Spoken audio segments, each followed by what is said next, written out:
प्रिय विद्यार्थियों,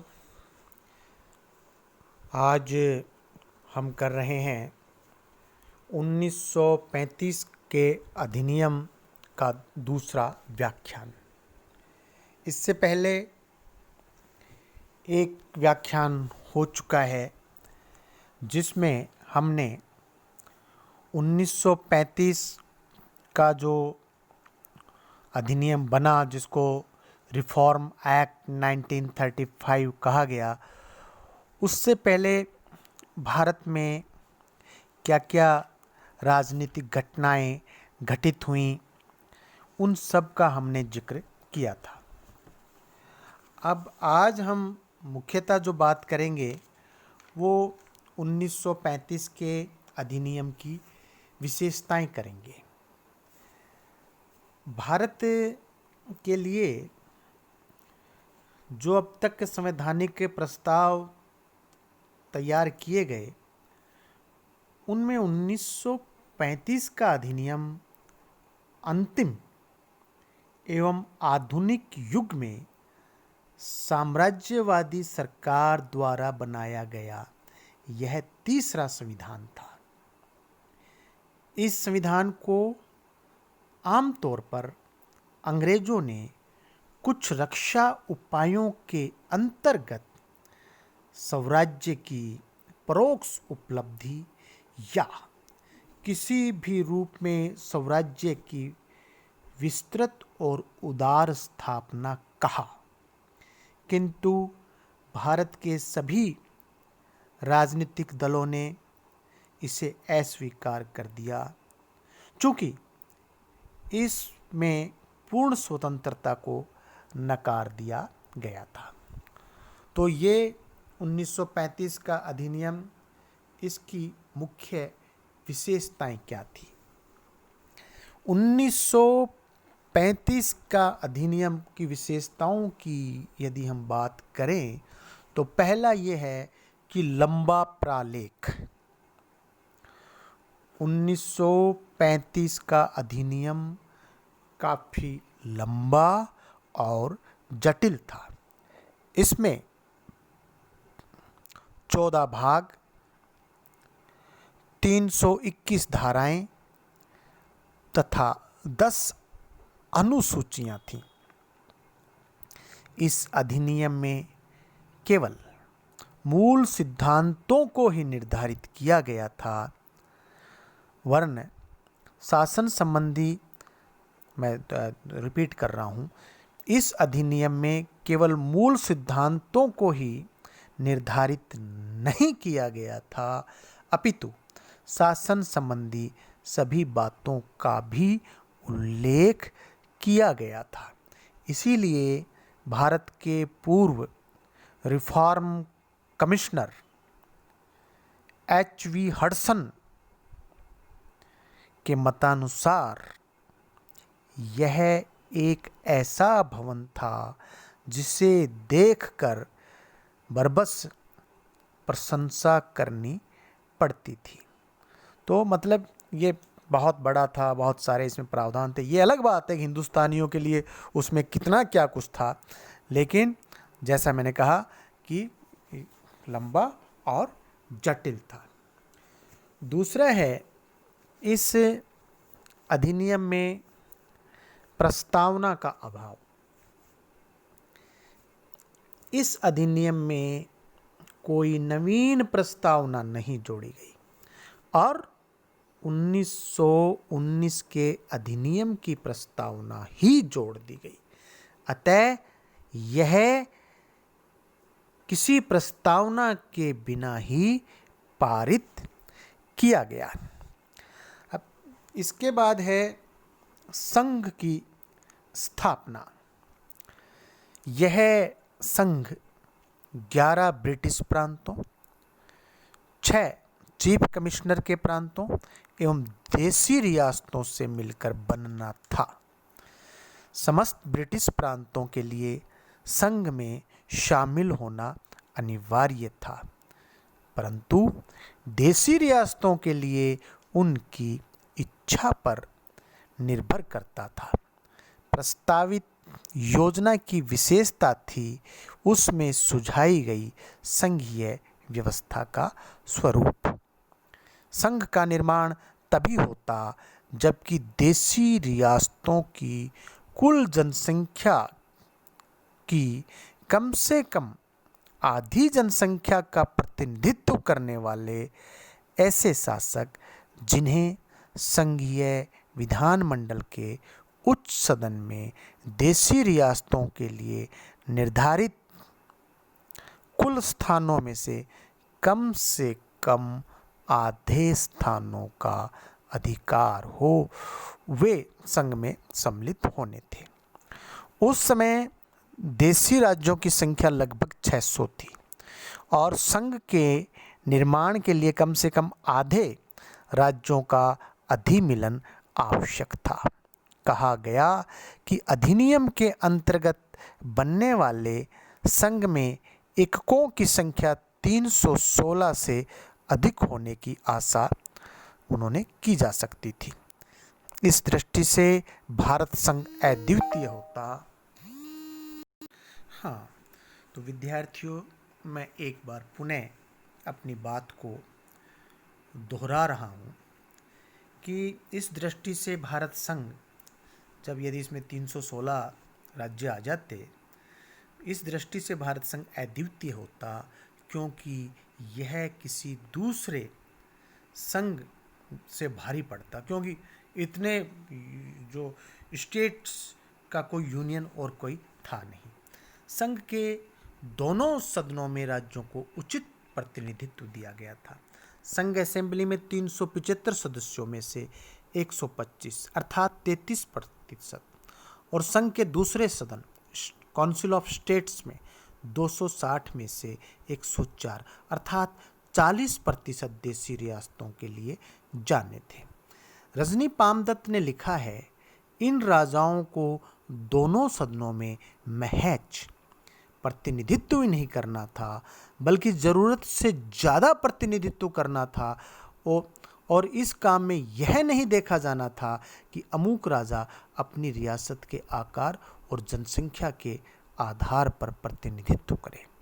council of state का 2/5 हिस्सा राजाओं के लिए निर्धारित था, जबकि समूचे भारत की आबादी का 24% या 1/4 से भी कम इन जो कम भाग है इन देशी रियासतों में रहता था। तो जो देशी रियासतें की बात करें तो देशी रियासतों की निर्धारित संख्या ने संघ में शामिल होना स्वीकार नहीं किया, अतः अधिनियम द्वारा प्रस्तावित भारतीय संघ की योजना क्रियान्वित नहीं हो सकी। अब है प्रांतों को स्वायत्तता। इस अधिनियम की एक विशेषता यह थी कि प्रांतों को स्वायत्तता दी गई थी। अगला है केंद्र में दोहरा शासन। जो 1919 का जो अधिनियम था उसके द्वारा प्रांतों में द्वैध शासन लागू किया गया था। अब 1935 के अधिनियम से द्वैध शासन केंद्रीय स्तर पर लागू करने और आंशिक उत्तरदायी शासन की स्थापना करने का प्रावधान किया गया। विषयों के विभाजन के लिए 3 सूचियां बनाई गई, संघीय सूची, प्रांतीय सूची तथा समवर्ती सूची। संघीय सूची में 59 विषय 59, प्रांतीय सूची में 54 विषय 54 और समवर्ती सूची है उसमें 36 विषय रखे गए। संघीय या केंद्रीय सूची को 2 भागों में पुनः विभक्त किया गया, आरक्षित और हस्तांतरित। तो इस प्रकार से यहाँ हम देख रहे हैं कि केंद्र में स्थापित जो द्वैध शासन है उसको 3 भागों में यूँ कहीं की रखा जा सकता है। गवर्नर जनरल, रक्षित विषयों के प्रशासन के लिए उत्तरदायी गवर्नर जनरल की कार्यकारिणी के सदस्य और तीसरा हस्तांतरित विषयों के प्रशासन के लिए उत्तरदायी मंत्रिपरिषद। तो केंद्र में जो द्वैध शासन है उसको 3 कैटेगरीज में बांटा जा सकता है। एक तो गवर्नर जनरल की कार्यकारिणी के सदस्य जो कि रक्षित विषयों के लिए उत्तरदायी होंगे, और जो हस्तांतरित विषय है उनके लिए उत्तरदायी मंत्री परिषद। अगला है मताधिकार को विस्तृत करना। 1935 के अधिनियम के अंतर्गत भारत में मताधिकार का क्षेत्र विस्तृत कर दिया गया। प्रांतों में से 11% जनता को मताधिकार प्राप्त हो गया। 11 प्रांतों में से 6 प्रांतों में द्विसदनात्मक विधानमंडल स्थापित कर दिए गए। अगला बिंदु सांप्रदायिक निर्वाचन। सांप्रदायिक निर्वाचन को पूर्ववत रखा गया। इस अधिनियम ने सांप्रदायिक निर्वाचन को समाप्त नहीं किया, बल्कि इसके क्षेत्र को और भी विस्तृत कर दिया। यह पहले केवल मुसलमानों के लिए ही था, परंतु अब हरिजनों, सिखों, इनके लिए भी कर दिया गया। इसके बाद में है संघीय न्यायालय की स्थापना। संघ की राजधानी दिल्ली में एक केंद्रीय न्यायालय की स्थापना का भी उपबंध था, प्रावधान किया गया। यदि केंद्रीय सरकार एवं प्रांतीय सरकारों के मध्य क्षेत्राधिकार के पारस्परिक अतिक्रमण की समस्याएं उठती हैं तो उसका निर्णय संघीय न्यायालय को करना था। संघीय न्यायालय में मुख्य न्यायाधीश के अतिरिक्त 3 अन्य न्यायाधीश एवं 2 सहायक न्यायाधीशों की नियुक्ति का प्रावधान था। न्यायाधीशों का चयन कौन करेगा? ये जो इंग्लैंड का जो सम्राट है वो करेगा। न्यायाधीशों का चयन सम्राट का अधिकार था। 1 अक्टूबर 1937 से संघीय न्यायालय ने अपना कार्य करना प्रारंभ कर दिया। इसके बाद में है संरक्षण और आरक्षण। 1935 का अधिनियम है, इस अधिनियम में संरक्षण और आरक्षण दोनों ही रखे गए। ये उतने ही महत्वपूर्ण थे जितना कि संघ और प्रांतीय स्वायत्तता की योजना महत्वपूर्ण थी। इस अधिनियम के अंतर्गत गवर्नर जनरल को और भी अधिकार मिल गए, कुछ विशेष अधिकार दिए गए थे। उन विशेष अधिकारों के अंतर्गत उन्हें अल्पमतों, सार्वजनिक सेवाओं, देशी रियासतों के शासकों तथा अंग्रेजों के आर्थिक हितों की सुरक्षा को बनाए रखना था। इसके अलावा भारत में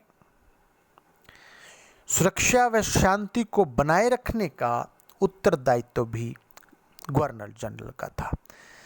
इन उत्तरदायित्वों को निभाने हेतु जो गवर्नर जनरल है उसके पास में बहुत विशेष यूँ कहें शक्तियाँ उसके पास में थी।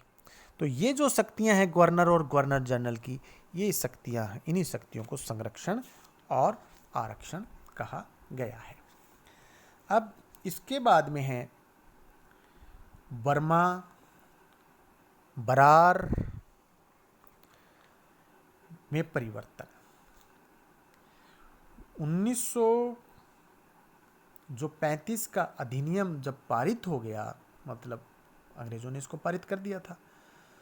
पारित होने पर बर्मा भारत से विलग हो गया और भारत सरकार से नियंत्रण इसका जो है हट गया। बरार को मध्य प्रदेश के अधीन कर दिया गया। ये जो अधिनियम आया उस अधिनियम के तहत ये कुछ जो है परिवर्तन किए गए। इसके अलावा मतलब जैसे और भी कुछ चीज़ों के और भी कुछ स्थानों में परिवर्तन था, जैसे अदन है, अदन को भी भारत से अलग कर दिया गया था। सिंध और उड़ीसा नामक नए प्रांतों का निर्माण किया गया था। तो इस प्रकार से जो भौगोलिक प्रांतों की जो भौगोलिक स्थिति थी उसके अंदर भी परिवर्तन किया गया। अब वह अधिनियम का स्थगन। चूँकि भारत की जो राजनीतिक जो पार्टियां थीं, उन पार्टियों ने, जो राजनीतिक दल है, उन्होंने इसकी आलोचना की, इसको स्वीकार नहीं किया और इसका जगह जगह विरोध किया। इस कारण 11 सितंबर 1939 को ही 1935 के अधिनियम को स्थगित करने की घोषणा करनी पड़ी। धन्यवाद।